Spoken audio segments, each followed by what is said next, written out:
Every time you click a web link, your browser packages your hardware details, software versions, and network routing information, sending it into the void. Today, we are going to step into the role of a security auditor. We are going to build a custom web tracking system from scratch to capture precise GPS coordinates, IP addresses, and device fingerprints. To understand the invisible handshakes of corporate tracking, you have to reconstruct the pipeline from the inside. Building this architecture end-to-end reveals the mechanics that consumer tools usually hide, showing you exactly how to dismantle them. You don't need specialized hacking hardware for this. All it takes to build our tracker is a basic text editor on your computer and a free cloud hosting account. Data privacy relies on your browser's willingness to share.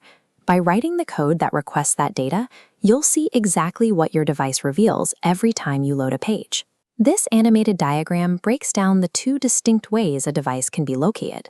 On the left, tracking by an IP address only gives us a broad regional approximation, usually mapping to a provider's local hub. On the right, accessing the browser's built-in GPS API gets us exact coordinates, dropping a pin directly onto a specific building. Beyond location, we want the target's device fingerprint. Look at how this text string breaks down. This is the user agent. Every browser sends it automatically, revealing the exact operating system, browser version, and hardware type being used. Step 1 is building the front-end trap. Open your text editor and create a file called locate.html. To keep our target distracted, we embed a harmless image or meme inside an iframe so the page looks completely innocent when it loads. Right below that image, we write a JavaScript function set to execute the moment the page opens. We use navigator.geolocation to pull the precise coordinates and navigator.useragent to grab that device fingerprint. The browser has the data, but we need it sent back to us. We do this by packaging the location and hardware details into a GET request. We append our variables directly to a URL string, essentially passing the data out through the web address. A quick syntax check here. When you are combining your text and variables to build this URL string in JavaScript, you must use a plus symbol to merge them together. Leaving this out will break the request entirely. At this point, our HTML file is successfully gathering data and throwing it out into the network. But right now, there is nothing on the other side waiting to catch it. To catch that data, we look at this flowchart. Our locate.html file on the left is tossing the GET request across the network. We need to build the component on the right, a server-side receiver file named store.pht. Inside store.php, we write instructions using the $_get command. This tells the server to open the incoming request and pull out the exact variables we defined earlier, the latitude, the longitude, and the user agent. We also need a contingency plan. If the target denies our GPS request, we can still grab their approximate location.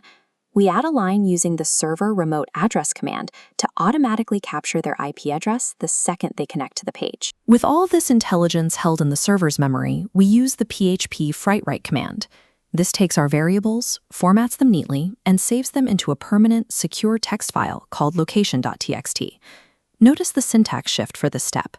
Unlike JavaScript, PHP requires a dot, not a plus sign, to concatenate strings of text together.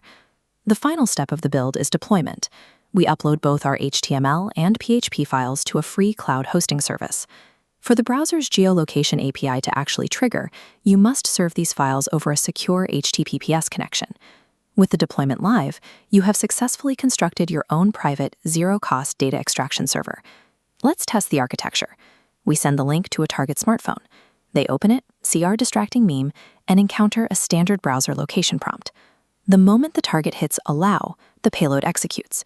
We pivot back to our cloud server's file manager. We refresh the directory, and there it is, a newly generated location.txt file waiting for us. Let's open it up. The log reveals a complete profile. We have the exact decimal coordinates for latitude and longitude, the raw IP address, and a specific hardware range showing an iPhone running iOS with its exact web engine version. To verify the GPS data, we drop the coordinates directly into Google Maps. The result pinpoints the exact building the device is transmitting from. And if the target had tapped deny on that initial prompt, our fallback system still worked. Running that captured IP address through a standard lookup tool maps them directly to their city and neighborhood network hub. A single click on an unassuming link provided enough data to map a target's physical location and hardware profile instantly. Seeing how easily that data is captured changes your perspective. Understanding the architecture of this attack is exactly what you need to start auditing your own privacy. Open the Settings menu in your primary web browser and navigate to the Site Permissions tab.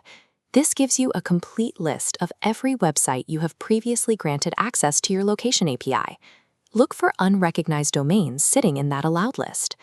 To neutralize this entirely, you can toggle the global setting to block all future location requests, ensuring these scripts never get the chance to execute.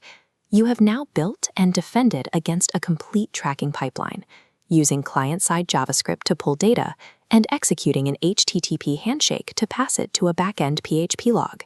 Keep in mind, this architecture has a legitimate purpose. Security professionals rely on structured logging and data capture for auditing systems and debugging software, not for malicious surveillance.